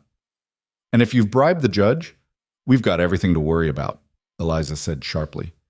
Blackwell's smile faded. "Careful, Mrs. Duran. Accusations like that could land you in serious trouble." "All rise," Marshal Hayes called. "The Honorable Judge Wendell Morrison presiding." They all stood as the judge entered, a thin, severe-looking man in his 60s with steel-gray hair and wire-rimmed spectacles. He took a seat and gestured for everyone else to do the same. "This is a hearing to determine the validity of the homestead claim filed by Mr. K.L. Duran for property located at Broken Ridge," Judge Morrison began, his voice dry and formal. "Mr. Thornton, please present the territorial office's concerns." Thornton stood, consulting his notes. "Your Honor, Mr. Duran originally filed his claim as a married man with one dependent child in 1877. Both his wife and child died in 1882, leaving him without legal heirs. Territorial law requires homestead claims of this size to be maintained by a family unit or to meet significantly higher cultivation and improvement standards for single claimants. Mr. Duran did not notify the land office of the change in his family status, nor did he take steps to meet the alternative requirements. "And when did the land office become aware of this situation?" the judge asked. "When the Frontier Development Corporation brought it to our attention 6 weeks ago." Judge Morrison looked at Kyle. "Is this accurate, Mr. Duran? Did your wife and son pass away in 1882? "Yes, sir," Cale said, standing. "They died of fever, both of them within 2 weeks of each other." "And you didn't inform the land office?" "I didn't know I needed to. I was working the land same as always, paying my taxes, making improvements. I thought that was enough." "Ignorance of the law is not an excuse, Mr. Duran. With respect, Your Honor, I wasn't ignorant. I was grieving and trying to survive." The judge's expression softened slightly. "I understand. However, the law is clear. Continue, Mr. Thornton." Thornton consulted his notes again. "Mr. Duran subsequently married Mrs. Eliza Wren approximately 4 weeks ago, shortly after being notified of the issues with his claim. The timing suggests the marriage was entered into specifically to circumvent the legal requirements." "That's a lie," Eliza said, standing up. "We got married because we love each other." "Please sit down, Mrs. Duran," Judge Morrison said, though his tone wasn't unkind. "You'll have your chance to speak." Eliza sat, her hands clenched in her lap. Cale reached over and took one of them, holding it firmly. "Your Honor," Blackwell said, rising smoothly, "if I may, the timing is extremely suspicious. Mr. Duran receives notice that his claim is in jeopardy, and within 2 weeks he's married to a woman who conveniently appeared at his ranch just 6 months prior. It strains credibility to suggest this is genuine romance rather than a legal maneuver." "We have documentation," Cale said, pulling papers from the folder. "Letters from neighbors, receipts showing purchases we made together, evidence that Mrs. Duran, that Eliza, has been living and working on the ranch since April." "Cohabitation and employment are not the same as marriage, Mr. Duran," Blackwell said smoothly, "unless you're suggesting the relationship was improper before your hasty wedding." "I'm suggesting we're a married couple who built a life together," Kyle said, his voice hard. "Same as any other couple on the frontier." "Then you won't mind answering some questions," Blackwell said, "to establish the genuine nature of your relationship." Judge Morrison nodded. "Proceed, Mr. Blackwell, but keep it relevant." Blackwell turned to face them, his expression calculating. "Mrs. Duran, how did you meet your husband?" Eliza stood again. "I I was traveling through the territory looking for work. I saw his sign advertising for help. I stopped to inquire, and he hired me. And how long before this employment arrangement became romantic? That's not, Eliza started. Please answer the question, Mrs. Duran, the judge said. It developed gradually, over weeks and months, the way these things do. Can you be more specific? When was your first kiss? Your first declaration of love? Cale stood, his chair scraping loudly. This is none of your damn business. Mr. Duran, I'll ask you to control yourself, Judge Morrison said sharply. Mr. Blackwell, where is this line of questioning leading? I'm attempting to establish whether this marriage is a genuine romantic union or simply a legal convenience, Your Honor. The specifics of their courtship are relevant to that determination. Then ask relevant questions. And Mr. and Mrs. Duran, you will answer them honestly and completely. This is a legal proceeding, and the intimate details of your relationship are unfortunately part of the evidence. Eliza's face was flushed, but she lifted her chin. Our first kiss was in October, the night Kyle had the fever and nearly died. I was terrified of losing him, and when he pulled through, I kissed him because I couldn't help myself anymore. How convenient, Blackwell said. Right around the time you would have received the notice about the land claim. The fever came before the notice, Kyle said coldly. Check your own records. Blackwell consulted a paper. So it did. My apologies. He didn't sound apologetic. Mr. Duran, tell me about your first wife. How long were you married to her? Kyle's jaw clenched. 7 years. And you loved her? Very much. Grieved her deeply when she died? Yes. Yet within 2 years, you're married again to a woman you've known for 6 months. Don't you find that rather quick? No, Kyle said. I find it honest. Eliza helped me heal. She gave me a reason to live again. That's worth more than any timeline you want to put on grief. Or, Blackwell said, you saw an opportunity to save your land claim and took it. That's enough, Judge Morrison said. Mr. Blackwell, you've made your point. Unless you have actual evidence of fraud, I suggest you conclude this line of questioning. Blackwell smiled thinly. Of course, Your Honor. Just one more question. Mrs. Duran, did you know about the land claim issues when you agreed to marry Mr. Duran? Eliza hesitated, and Kyle's heart sank. They'd agreed to tell the truth, but this was the question that could damn them. Yes, Eliza said quietly. I knew. The room went silent. Blackwell's smile widened. So you're admitting the marriage was entered into to save the land claim? No, Eliza said, her voice growing stronger. I'm admitting that I knew about the legal situation, but I didn't marry Kyle because of it. I married him because I love him, because he's the strongest, most decent man I've ever known, because he gave me a home when I had nowhere else to go and asked for nothing in return, because when I was terrified of caring about someone again, he showed me it was safe to take that risk. She turned to look at Kyle, her eyes bright with tears. The land claim was just bad timing, or maybe it was the push we both needed to stop being afraid and admit what we felt. Either way, it doesn't change the truth. I love him, and I'd marry him again tomorrow, land or no land. The room was quiet when she finished. Even Blackwell seemed momentarily at a loss for words. Judge Morrison cleared his throat. Mr. Duran, do you have anything to add? Kyle stood, his hand still holding Eliza's. Just that everything my wife said is true. I hired her because I needed help. I fell in love with her because she's remarkable. And I married her because I couldn't imagine spending the rest of my life with anyone else. The timing might look suspicious from the outside, but living it was different. It was real, and it still is. The judge made a note on the papers in front of him. I've heard enough testimony for today. I'll review the documents and render a decision within 1 week. This hearing is adjourned. They filed out of the courthouse into the cold afternoon air. Blackwell and Graves climbed into a fancy carriage and drove off without a word. Marshal Hayes tipped his hat apologetically before heading toward the saloon. Thornton gathered his papers and hurried away, clearly uncomfortable with the whole proceeding. Kyle and Eliza stood on the courthouse steps, both of them drained. Did we just lose our home? Eliza asked quietly. I don't know. Maybe. She leaned against him and he wrapped his arm around her shoulders. I meant what I said in there, about marrying you with or without the land. I know you did. And I meant what I said, too. You're worth more than any piece of property. They stood together in the fading light, watching the town go about its business around them. Everything felt precarious, balanced on a knife's edge. But they had each other. And for now, that would have to be enough. The ride back to the ranch was long and cold. They barely spoke, both lost in their own thoughts. When they finally arrived home, the sight of the house with lamplight glowing in the windows brought tears to Eliza's eyes. I can't lose this, she whispered. I can't lose the first place that's ever really felt like home. We'll fight for it, Kael said. No matter what the judge decides, we'll fight. They went inside and tried to return to their normal routines, but everything felt different now. The shadow of uncertainty hung over every task, every conversation. They worked the ranch because it needed working, but both of them were waiting for the other shoe to drop.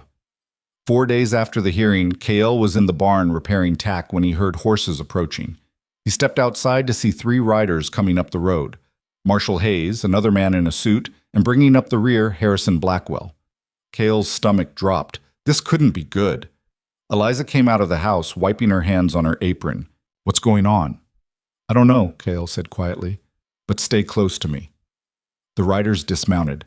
Marshal Hayes looked uncomfortable, while Blackwell wore the same cold smile he'd had in the courthouse. Mr. Duran? Mrs. Duran, the man in the suit said.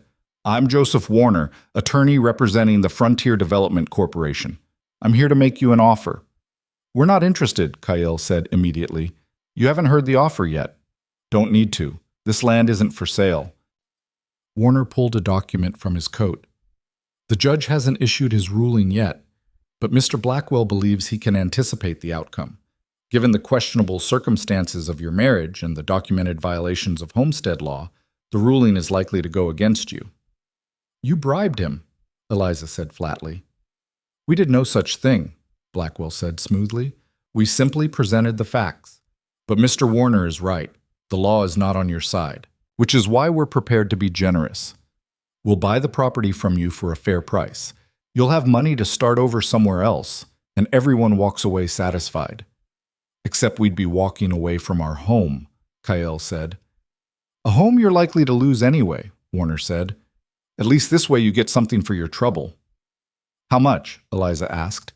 Kael looked at her sharply, but she kept her eyes on Warner. $500, Warner said. Cash. Today. Eliza laughed, a harsh, bitter sound. $500 for land worth 10 times that, and you call that generous? It's more than you'll get if the judge rules against you, Blackwell said. Then you'll leave with nothing but the clothes on your back. We haven't lost yet, Kael said. No, but you will. Blackwell stepped closer, his voice dropping. Let me be clear, Mr. Duran. One way or another, we're going to develop this territory. We have the money, the connections, and the legal authority to do it. You're one small rancher standing in the way of progress. You can take our offer and leave with dignity, or you can fight and lose everything. Your choice. Kael felt rage building in his chest, hot and fierce. This man was threatening everything they'd built, everything they'd fought for. His hands clenched into fists. Eliza touched his arm, a gentle warning. We need to discuss this privately. There's nothing to discuss, Kael said. Kael, please. He looked at her, saw something in her eyes he couldn't quite read. Fine. Give us a moment. They walked back toward the house, out of earshot of the men waiting by the barn. You're not actually considering this, Kael said. No, but I want to know what we're really up against. We're up against corruption and greed, same as always. We're up against people with money and power who are used to getting what they want, Eliza corrected. And they're not going to stop just because we say no. So what do you suggest? She was quiet for a moment, thinking. We call their bluff. We wait for the judge's ruling, and if it goes against us, we appeal. We take this as high as we need to take it. That takes money we don't have. Then we'll find it. We'll sell cattle, take out loans, do whatever we have to do. But we don't give up our home without a fight. Kael pulled her close, pressing a kiss to her forehead. You're something else, you know that? I learned from you. They walked back to where the men were waiting. Cale faced Blackwell with steel in his voice. "We're not selling. Not for $500, not for $5,000.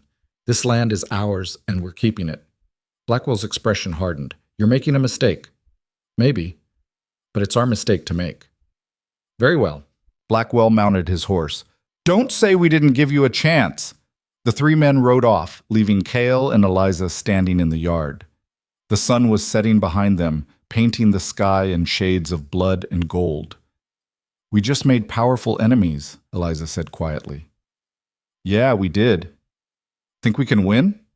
Cale looked at the ranch, at the house they'd built together, at the land stretching out in every direction. "I don't know, but I know we're going to try." That night, they lay in bed unable to sleep, both staring at the ceiling. "Cale?" Eliza said. "Yeah?" "What's the worst that can happen?" He was quiet for a moment. "We lose the land, lose the house, have to start over somewhere else with nothing. And the best? We keep it all. Build the life we've been planning, maybe even expand the herd, fix up the house, plant a bigger garden. Which do you think is more likely?" Honest answer? I don't know. But I'd rather fight for the best and lose than settle for less without trying. She rolled over to face him. "Me too." They held each other in the darkness, drawing strength from each other's presence. Outside, the wind picked up, rattling the shutters and howling across the empty land. It sounded like a warning, or maybe a promise. Either way, they'd face it together. Because that's what they'd always done. And that's what they'd keep doing, no matter what came next. The wind howled through the night, and Cale finally gave up on sleep around 4 in the morning. He dressed quietly and slipped out to the barn, leaving Eliza curled beneath the quilts. The pre-dawn air bit at his face as he crossed the yard, his breath forming clouds in the lamplight spilling from the barn door. He was checking on the horses when he heard footsteps behind him. Eliza stood in the doorway wrapped in a shawl, her hair loose around her shoulders. "Couldn't sleep either?" she asked. "No." She came to stand beside him, watching as he ran a brush over the mare's flank. "We're going to be all right, you know." "You keep saying that, because I believe it." She touched his arm. "Whatever happens with the judge, we'll figure it out. We always do." Cale set down the brush and turned to face her. "I need you to promise me something." "What?" "If we lose this land, if we have to start over somewhere else, promise me you won't blame yourself. Promise me you won't think any of this was a mistake." Eliza's eyes filled with tears. "How could I ever think that? You're the best thing that's ever happened to me." "Good. Because you're mine too." They stood together in the quiet barn, holding each other while the darkness outside slowly gave way to gray dawn. Neither of them spoke again, but they didn't need to. Some things went deeper than words. The day of the judge's decision arrived 3 days later with a messenger riding hard up to the ranch. He handed Cale an envelope with the territorial seal, tipped his hat, and rode off without waiting for a response. Cale stood in the yard holding the envelope, his heart hammering. Eliza came out of the house and stood beside him. "Well?" she asked. "Aren't you going to open it?" His hands were shaking. "I'm afraid to." "Want me to do it?" He nodded and handed her the envelope. She broke the seal and unfolded the single sheet of paper inside. Her eyes scanned the formal text, and Cale watched her face for any hint of what it said. Her expression went completely blank. "Eliza?" She looked up at him, and he saw tears streaming down her cheeks. His stomach dropped. "We lost," he said flatly. "Didn't we?" "No," she whispered. "No, we won. Cale, we won." The words didn't make sense at first. He took the paper from her trembling hands and read it himself. The legal language was dense, but the meaning was clear. Judge Morrison had ruled in their favor. The marriage was deemed legitimate, the land claim was upheld, and the challenge from the Frontier Development Corporation was dismissed. Cale read it twice to make sure he hadn't misunderstood. Then he let out a breath he felt like he'd been holding for weeks. "We won," he repeated. Eliza laughed, a sound somewhere between joy and disbelief. "We actually won." He grabbed her and spun her around, both of them laughing and crying at the same time. When he set her down, he kissed her hard, pouring all his relief and gratitude and love into it. "I can't believe it," Eliza said when they broke apart. "I was so sure they'd find a way to take it from us." Maybe the judge was honest after all. Or maybe our story was just too stubborn to be anything but true. Cale pulled her close again, resting his chin on top of her head. Either way, this land is ours. Legally, officially ours. They can't touch us now. They spent the rest of the day in a kind of joyful daze, going through their chores with lighter hearts than they'd had in weeks. The cattle seemed fatter, the sky seemed bluer, the very air felt cleaner. It was as if the whole ranch had been holding its breath and could finally exhale. That evening, they sat on the porch watching the sunset, the judge's letter still folded in Cale's pocket like a talisman. "What do we do now?" Eliza asked. "What do you mean?" "I mean we've been fighting for so long, first to survive, then to keep the land. Now that we've won, what comes next?" Cale considered the question. "I guess we live. Really live, not just survive. Build the ranch into something we can be proud of. Maybe start a family if we're lucky." Eliza's hand moved unconsciously to her stomach, and Cale caught the gesture. "Eliza?" She looked at him, her eyes bright. "I wasn't going to say anything yet. It's too early to be sure, but I think I might be pregnant." Cale's breath caught. "Are you serious?" "I'm 3 weeks late, and I've been feeling strange in the mornings. It could be nothing, but—" He pulled her into his arms, his heart so full it felt like it might burst. "When did you know?" "I started suspecting about a week ago. But with everything happening with the land claim, I didn't want to add more worry if I was wrong." "This isn't worry. This is—" He couldn't find words big enough. "This is everything." They held each other as the sun sank below the hills, painting the sky in shades of rose and gold. A new life, a new beginning. After so much loss and grief, the possibility of creating something new felt like a miracle. Over the next few weeks, Eliza's pregnancy became more certain. The morning sickness hit hard, leaving her pale and shaky until midday. But she never complained. If anything, she seemed to glow with quiet joy, one hand often resting on her still flat stomach as if protecting the tiny life growing there. Cale found himself unable to stop touching her, a hand on her back as they worked, fingers brushing her arm at the dinner table, holding her close at night. He was terrified something would go wrong, that this happiness would be snatched away like everything else had been. But Eliza's calm certainty helped steady him. "We're going to be fine," she told him one morning as he hovered anxiously while she nibbled dry toast. "Women have been doing this since the beginning of time." "Not my woman. Not carrying my child." She smiled and pulled him down for a kiss. "Then I guess we're just going to have to be extra careful, aren't we?" November brought the first real snow, blanketing the ranch in white and making the work harder. But Cale hired 2 hands from town to help with the heavy labor, insisting Eliza rest more. She protested at first, but the exhaustion of pregnancy eventually won out. She spent her days sewing baby clothes, organizing the small room off the kitchen that would become a nursery, and planning for spring. Cale would come in from the cold to find her humming over a tiny shirt or blanket, and the domestic piece of it made his chest ache. One afternoon in late November, Cale rode into town for supplies and ran into Marshall Hayes outside the general store. "Mr. Duran," Hayes said, tipping his hat. "Good to see you. How's the ranch?" "Good. Real good. I heard about the ruling. Congratulations. I know that wasn't easy." "No, it wasn't, but we made it through." Hayes shifted uncomfortably. "Look, I wanted to apologize for my part in all that. I was just doing my job, but I know it put you through hell." "You were following orders. I don't hold it against you." "Well, I appreciate that." Hayes paused, then lowered his voice. "You should know, though, Blackwell and his people aren't happy. They're still looking at properties in the area. Word is, they're not done trying to acquire land one way or another." Cale's jaw tightened. "They try anything with my property again, and we'll have problems." "I don't think they will. Not after the judge ruled so decisively. But I'd keep my eyes open if I were you. Men like that don't like to lose." "Noted. Thanks for the warning." Cale finished his shopping and headed home, Hayes' words nagging at him. He didn't think Blackwell would be stupid enough to try anything illegal, but then again, desperate men did desperate things. When he got back to the ranch, he found Eliza in the kitchen with an unexpected visitor. Mrs. Sarah Chen, the widow who owned the neighboring property to the east, sat at the table drinking tea. "Cale, you remember Mrs. Chen," Eliza said. Of course. Good to see you, ma'am. The older woman smiled. And you, Mr. Duran? I was just telling your wife about the troubles I've been having. Troubles? Mrs. Chen's smile faded.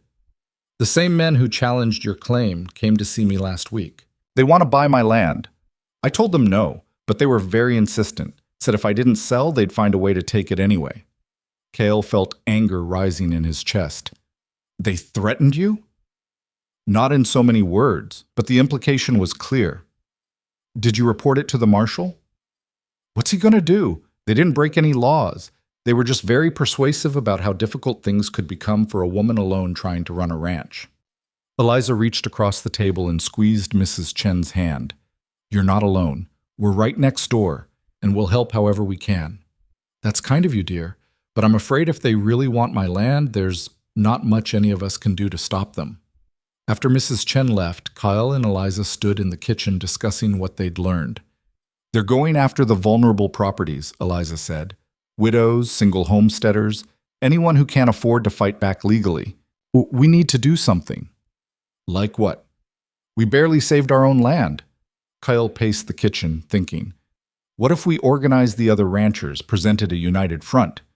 If Blackwell knows he's not picking off isolated targets, he might back down.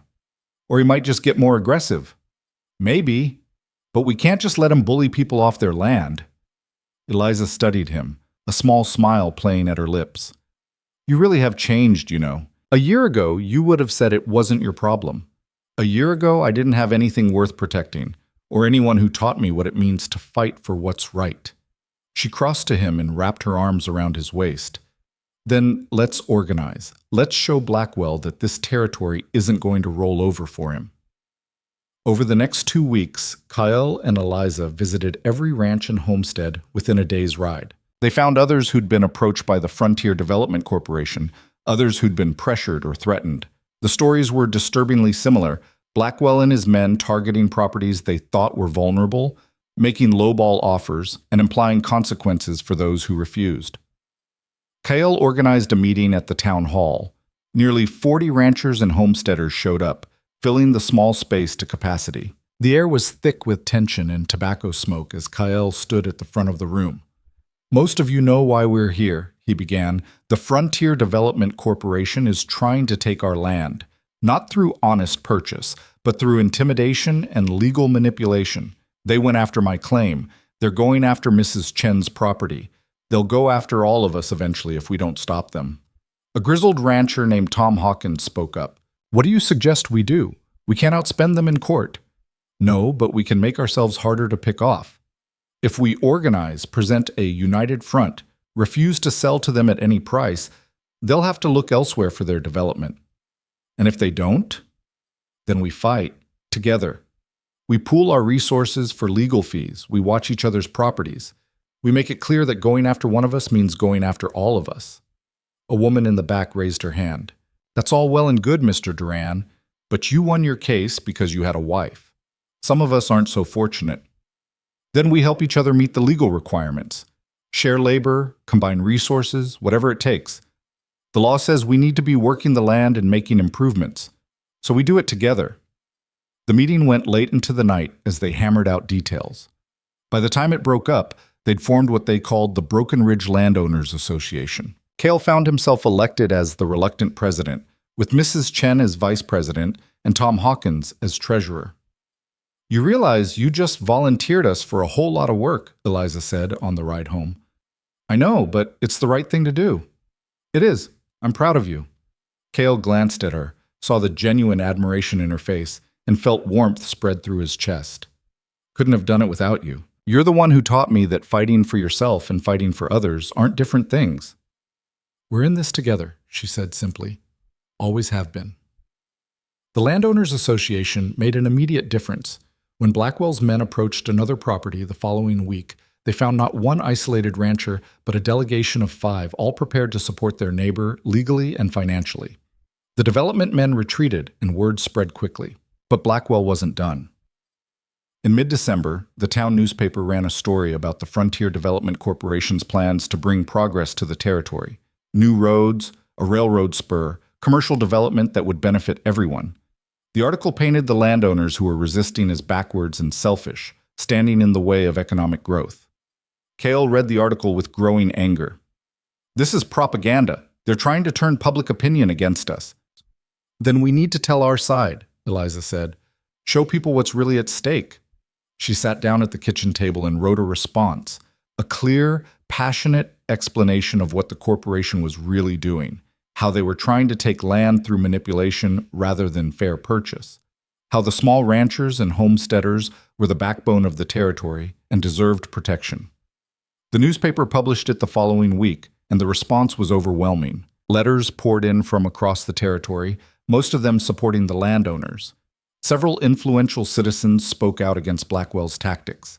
Even the territorial governor made a statement about protecting homesteaders' rights. By Christmas, the tide had clearly turned. Blackwell and the Frontier Development Corporation quietly withdrew their operations from Broken Ridge, moving on to easier targets elsewhere. The landowners celebrated with a gathering at the Duran's ranch, a potluck dinner that filled the house with warmth and laughter. Kyle stood at the window watching neighbors who'd been strangers 6 months ago sharing food and stories, and felt a sense of belonging he hadn't experienced since before Sarah died. Eliza came to stand beside him, her hand resting on her swelling belly. She was 5 months along now, showing clearly beneath her dress. "We did it," she said softly. "We did. Think they'll come back?" "Maybe someday, but not here. Not to us. We're too strong now." She leaned against him, and he wrapped his arm around her shoulders.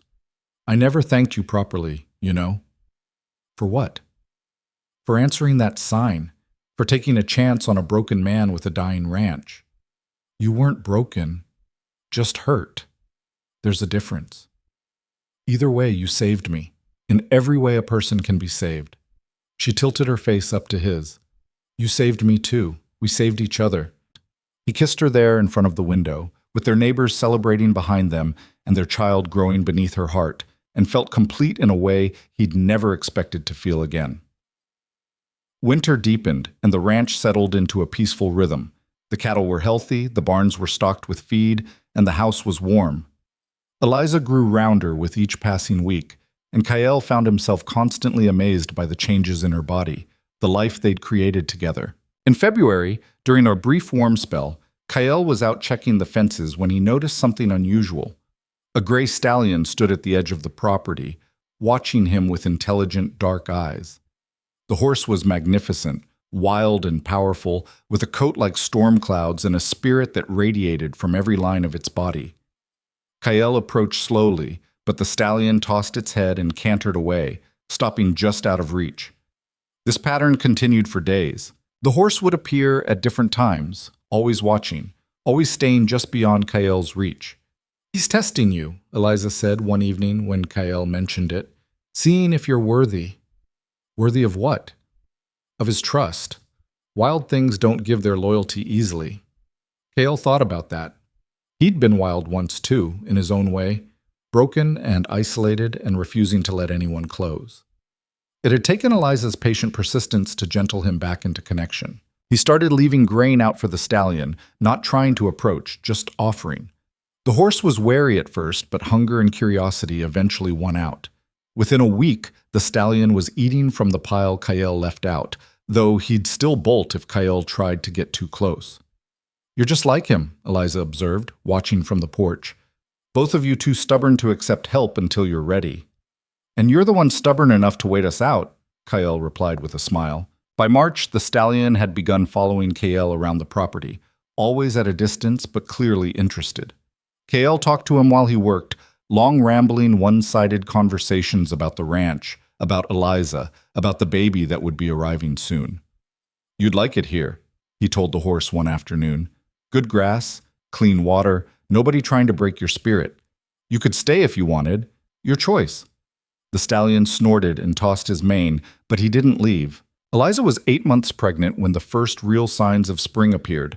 The snow melted, revealing new grass beneath. The air warmed, carrying the scent of sage and possibility. She moved slowly now, her hands often pressed to her lower back, her belly so large Kyle worried she might topple over. "Stop fussing," she told him for the 100th time. "Women have babies all the time." Not my wife with my baby.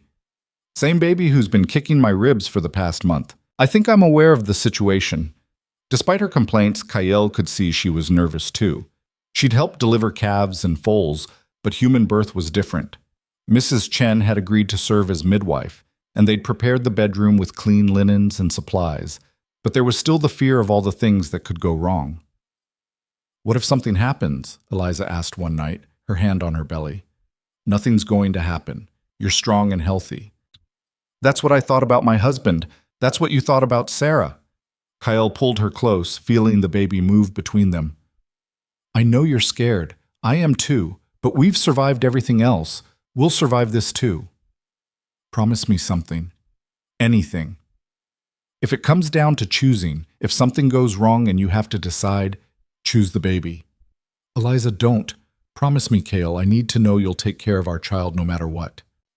He wanted to argue, to tell her it wouldn't come to that, but he could see she needed this reassurance. "I promise. But it's not going to come to that. You're both going to be fine." She nodded and settled against his chest, but he could feel the tension in her body.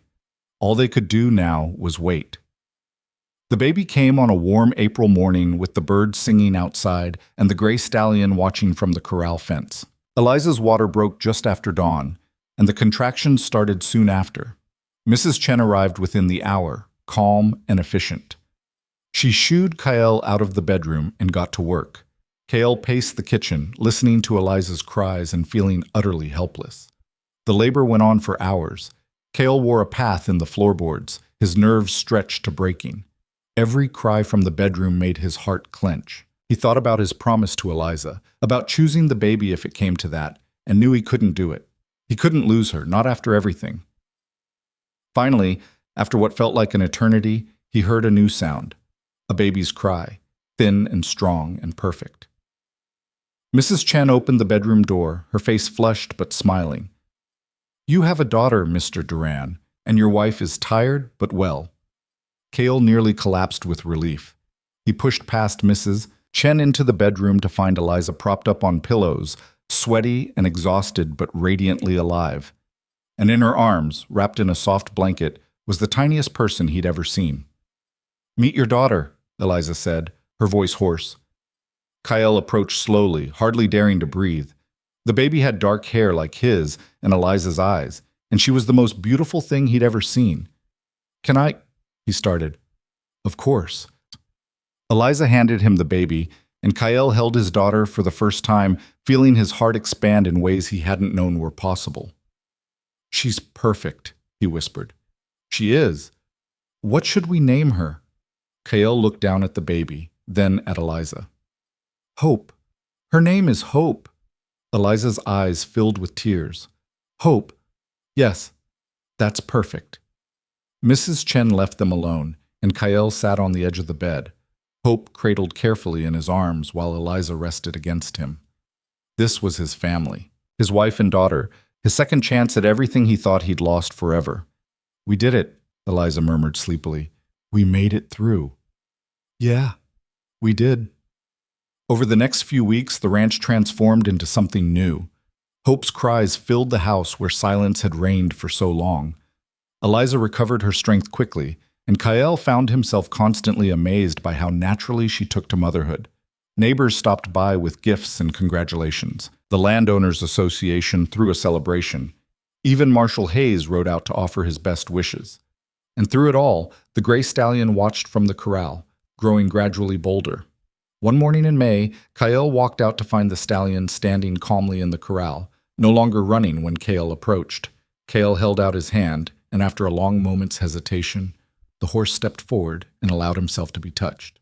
"There you go," Kale murmured, running his hand along the stallion's powerful neck. "Took your time deciding, didn't you?" The horse snorted softly, and Kyle smiled. Some things couldn't be rushed. Trust had to be earned, whether from a wild horse or a wounded heart. He looked back at the house where Eliza stood on the porch, Hope in her arms, watching him with a smile. This was what he'd fought for. This was what they'd built together from grief and loss and stubborn hope. The land was theirs, legally and completely. The ranch was thriving. Their daughter was healthy and strong. And the two of them, Two people who'd thought they were done with happiness had found a love deeper than either had imagined possible. Kyle led the stallion to the barn, already planning how he'd gentle him properly, how he'd train him without breaking his spirit. It would take time and patience, but Kyle had learned something important over the past year. The best things in life couldn't be forced. They had to be earned through persistence and faith and the willingness to keep showing up even when the outcome was uncertain. That evening, they sat on the porch as they had so many times before. Hope slept peacefully in Eliza's arms, and the sunset painted the sky in shades of amber and rose. The gray stallion grazed peacefully in the corral, no longer wild but not quite tame either, free but choosing to stay. "Think we'll ever stop feeling like we have to fight for this?" Eliza asked quietly. "Maybe. Maybe not. But if we do have to fight, at least we know we can win. We can do anything together. Yeah, we can." Cale put his arm around her shoulders, careful not to disturb the baby, and looked out at the land they'd saved. The ranch that had been a graveyard for his dreams was now fertile ground for new ones. The house that had echoed with loneliness now rang with life and laughter. They'd lost so much, both of them. Loved ones, time, pieces of themselves they'd never get back. But they'd found each other in the wreckage, and they'd built something stronger than what they'd lost. The baby stirred and made a small sound. Eliza shifted her gently, and Hope settled back into sleep, her tiny fist curled against her mother's chest. "She's going to grow up loved," Eliza said softly. "Safe, with a home that can't be taken from her." "Because of you," Kyle said. "Because you were brave enough to answer a sign put up by a broken man. Because we were both brave enough to try again." They sat together as the stars began to emerge, three people who belonged to each other and to this hard, beautiful land. Tomorrow would bring work and worry and all the challenges of life on the frontier. But tonight, there was only peace. Cale thought about the journey that had brought them here, the grief that had nearly destroyed him, the woman who'd saved him, the fight to keep what they'd built, and the life they'd created together. It hadn't been easy, but it had been worth it. Every single moment had been worth it. The gray stallion whinnied softly from the corral, and Kyle smiled. Even the wild things knew when they'd found home. And this ranch, this family, this love, it was home in every way that mattered. "I love you," he said to Eliza. "I love you too." Hope sighed in her sleep, and the wind carried the scent of sage across the land they'd fought so hard to keep. In the distance, a coyote called to the rising moon. The ranch settled into nighttime quiet, peaceful and whole. Kyle Duran had spent 2 years convinced his life was over, that happiness was something that happened to other people. But sitting here with his wife and daughter under the Montana stars, he knew he'd been wrong. His life hadn't ended when he buried his first family. It had just been waiting for the right person to come along and help him start over. And Eliza Wren, with her quiet strength and stubborn heart, had done exactly that. They'd both been broken. They'd both been lost. But together, they'd found their way home. And that was the only ending that mattered.